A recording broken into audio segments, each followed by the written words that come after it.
OnRush is going to surprise you.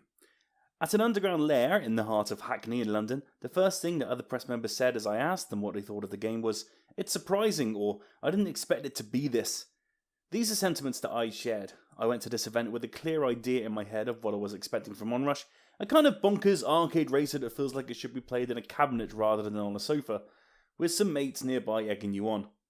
From the trailers, it seemed it would fill the gap in the racing genre that a lack of a new Burnout game had done this generation.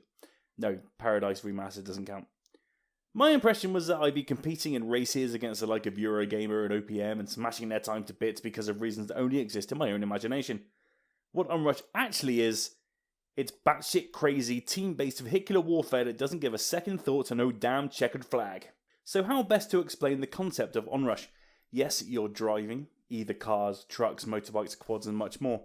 You're never going slower than 100 miles an hour, and if you are, then you've really messed up somewhere.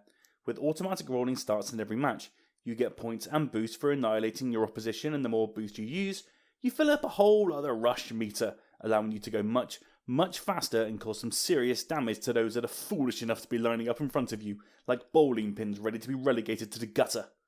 It's essentially team deathmatch without the guns, but with your speed and your vehicle as your weaponry. OnRush took my expectations and more or less did to them what I was told to do in the game to the other team. OnRush disguises itself as a racer, but in reality, it's anything but. And credit to the team at Codemasters, they've nailed it. From the beginning of the day to the end, OnRush subverted notions of what I believed the game was going to be. As I sat down to play my first round after a short presentation which showed off the game running on an Xbox One X and looked amazing, I didn't leave my seat for nearly 2 hours.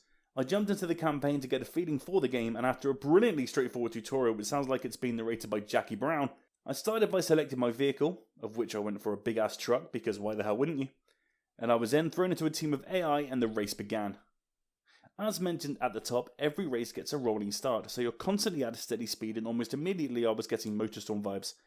Not surprising, you would assume, but as my team rolled out, along with the fodder, the plain black AI who were challenging with you and you can take out quite easily for a quick boost increase, the handling was recognisable and familiar and infinitely better. The game rewards you for going as fast as you possibly can and handling your vehicle in the process. You'll get boosts for air and for doing tricks on motorbikes. You'll be rewarded for the more takedowns you can rack up for your team. OnRush is constantly giving, enabling you to stay in a stampede for maximum destruction. If you fall behind, the game simply picks you up and drops you back to the heart of the action, once again with a rolling start. If you get taken out or find yourself hugging a tree with your truck, a rolling start will get you immediately back on the road. OnRush wants you to continue competing and doesn't punish you for lagging behind. For me, OnRush has more in common with the likes of Overwatch than Forza Horizon, for which I saw people comparing it to when the early trailers landed.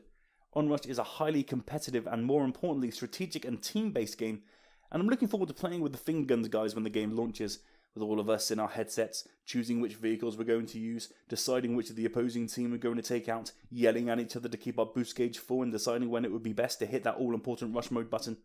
I found watching OnRush being played as exhilarating as playing it. As I walked around the event and seeing people's grins when they took people out or when their trucks literally fell from the sky landing directly on the head of a motorcyclist, I don't think I've ever laughed so hard at an event like this before. It was so funny to watch how enjoyable a game can be and most definitely will be when played with friends. There's every chance it could be a rather popular esport should it get in the right hands of those competitive players. Another huge tick in the game's favour are the visuals. Now, granted, the game was running on PS4 Pros and Xbox One X systems at the event, though I've had it assured to me by the game's director that the game still looks solid on the base versions. The colours pop off the screen and everything looks sharp and crisp with nary a frame drop anywhere on either console. I did notice the odd trees and bushes popping up whilst tearing it around, but nothing you wouldn't expect to see in a beta mode. During the on-stage presentation, Paul did assure us that we were spending the day playing a beta build, and despite the odd appearing tree, everything else looked fantastic.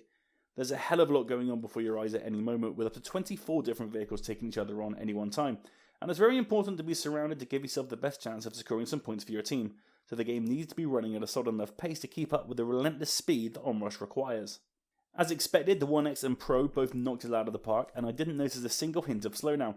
Quite remarkable really, when you consider just how much is concurrently happening on screen. The lighting in particular was terrific. I finished one battle, then jumped back in and did it again just to marvel at the visuals, with the snow-based tracks being the highlight of them all. It felt at times I was racing through Horizon Zero Dawn's frozen wilds, and even if you're going too fast to really appreciate what's going on around you, you'll notice just how much is happening simultaneously when you're trying to take out a member of the opposing team, whilst 3 other members of said team are behind you, to your left and above you respectively. It's quite mesmerising and seemed to utilise the strengths of the two beefed up 4K systems, something they were obviously keen to point out during the event. OnRush is really, really good fun. It's chaotic and ridiculous, bewildering and blisteringly exciting. As my time with the game continued, I permanently had a grin on my face to the point that I think people were beginning to look at me funny. I'm not sure I blinked throughout the day as I won tons of matches and lost several others. The matches are simply too much fun to be disappointed when you lose. It's more, well, we go again. I couldn't put it down, even when the sliders came out for the lunch. I decided to leave them be and simply crack on discovering more about this game than I was expecting to be on show. The game's release still feels like a way off, June 5th to be precise on Xbox One and PS4, but there's plenty to be excited for. I'm excited to get this in the hands of my mates and see what kind of carnage we can cause. There's a hell of a lot to love about OnRush. I can only hope it's going to find the correct audience to ensure it's a huge success for Codemasters and the former Evolution team, who are exceptionally talented. OnRush feels like the combination of their combined talents, their greatest hits, the realism of Drive Club and the madness of Motorstorm, having a car crash and being rebuilt using the best parts of each of them, with a sprinkling of Rocket League, Burnout and even Overwatch to create something that upon release should be on your radar without hesitation. I can't wait to play it again.